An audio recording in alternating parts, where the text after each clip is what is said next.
Bayangkan sebuah peradaban yang begitu maju, hingga hampir segala sesuatu yang kita kenal hari ini, mulai dari roda, tulisan, hukum, bahkan konsep waktu dengan 60 menit dalam 1 jam berawal. Dari sana, ini bukan tentang Mesir atau Yunani, tetapi tentang sebuah tanah legendaris di antara 2 sungai besar. Sebuah tempat di mana manusia pertama kali mencoba membangun kota, menulis hukum, dan menciptakan struktur pemerintahan. Inilah kisah Mesopotamia, tempat di mana peradaban manusia bener-bener dimulai. Selamat datang di Mesopotamia, nama yang berasal dari bahasa Yunani kuno. Mesos berarti tengah dan Potamos berarti sungai. Wilayah ini membentang di antara sungai Tigris dan Eufrat, yang kini melintasi Irak modern, sebagian Suriah, dan Turki Tenggara. Tanah di sini dikenal sangat subur karena endapan lumpur dari banjir tahunan kedua sungai tersebut. Lebih dari 5.000 tahun yang lalu, manusia menemukan bahwa daerah ini adalah tempat ideal untuk bercocok tanam. Dari sinilah lahir salah satu transformasi terbesar dalam sejarah umat manusia, dari kehidupan nomaden, pemburu-pengumpul, menjadi kehidupan menetap di desa dan kota. Namun, Mesopotamia bukanlah satu kerajaan tunggal, melainkan rangkaian peradaban besar yang muncul dan runtuh silih berganti. Setiap peradaban meninggalkan warisan baru yang memperkaya peradaban manusia. Bangsa Sumeria, pionir segalanya. Kisah Mesopotamia dimulai dengan bangsa Sumeria. Sekitar tahun 3500 sebelum Masehi, mereka dianggap sebagai pencipta kota pertama di dunia.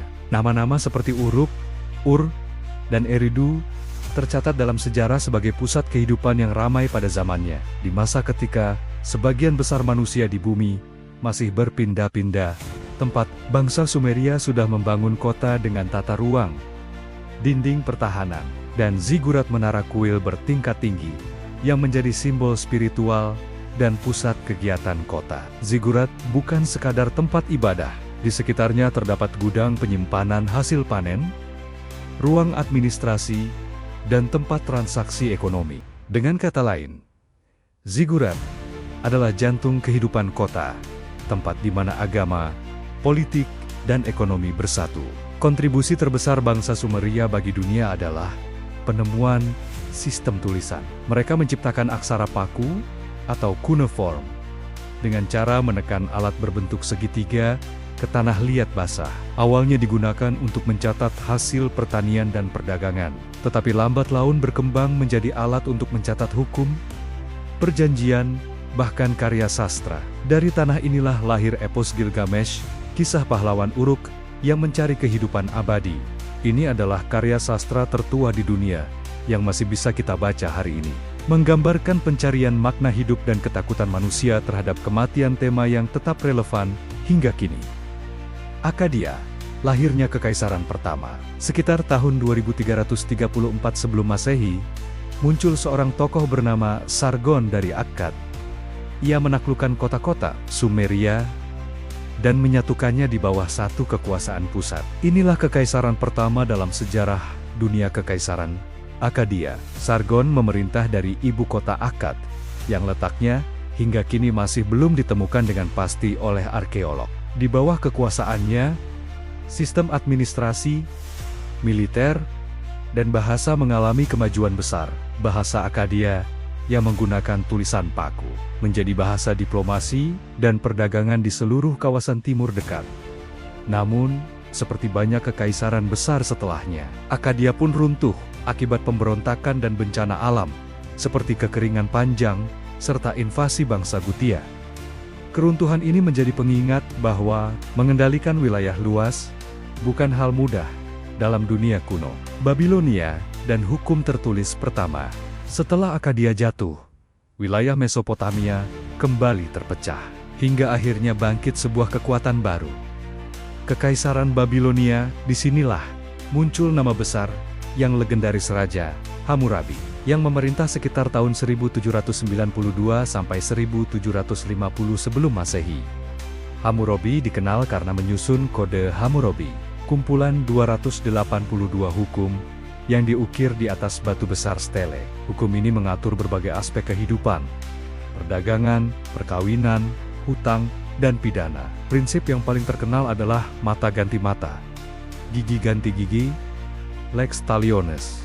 Namun, sistem hukumnya tidak sepenuhnya setara. Hukuman bagi seseorang bergantung pada status sosialnya kaum bangsawan Awilum, rakyat biasa Muskenum, atau budak. Meskipun begitu, Kode Hammurabi adalah langkah monumental dalam sejarah hukum.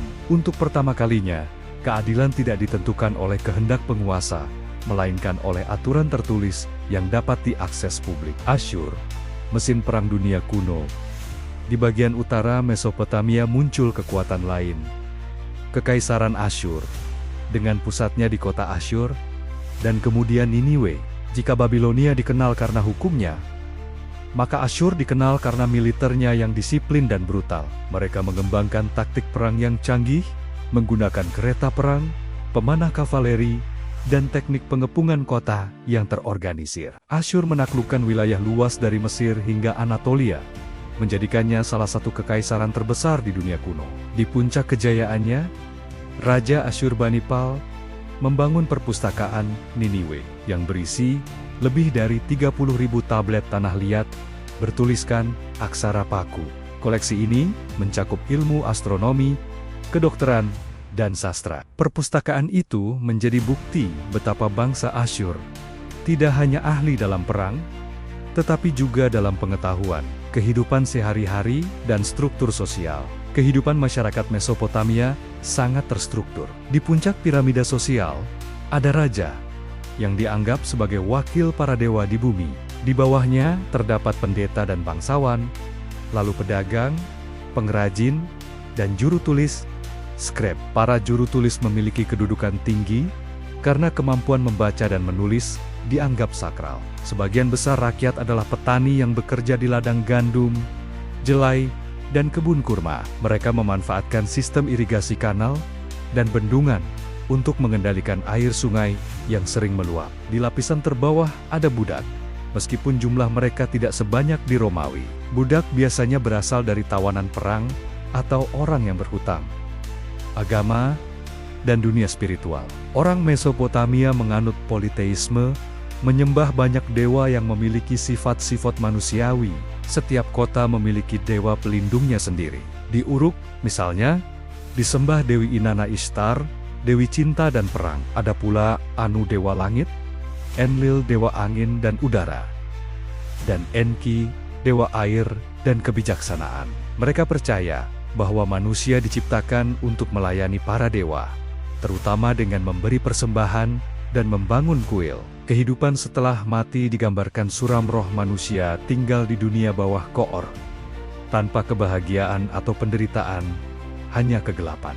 Pandangan ini mencerminkan ketidakpastian hidup di dunia yang penuh banjir dan kekeringan, ekonomi, dan perdagangan. Meskipun pertanian menjadi dasar perekonomian, perdagangan jarak jauh juga memainkan peran penting. Karena Mesopotamia kekurangan bahan seperti kayu dan logam, mereka berdagang hingga ke lembah Indus India kuno dan Anatolia Turki. Mereka menukar hasil bumi seperti gandum dan kurma dengan tembaga, batu mulia dan kayu sidar. Transaksi dilakukan dengan sistem barter, tetapi kemudian berkembang menggunakan perak sebagai alat tukar.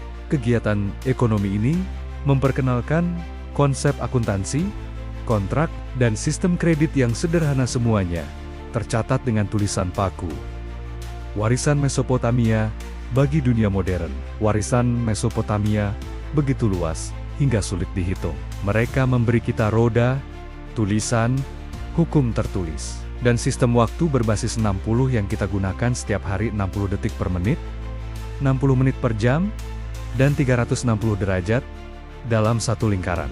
Mereka juga orang pertama yang memetakan pergerakan bintang dan planet, yang menjadi dasar bagi astronomi dan kalender modern.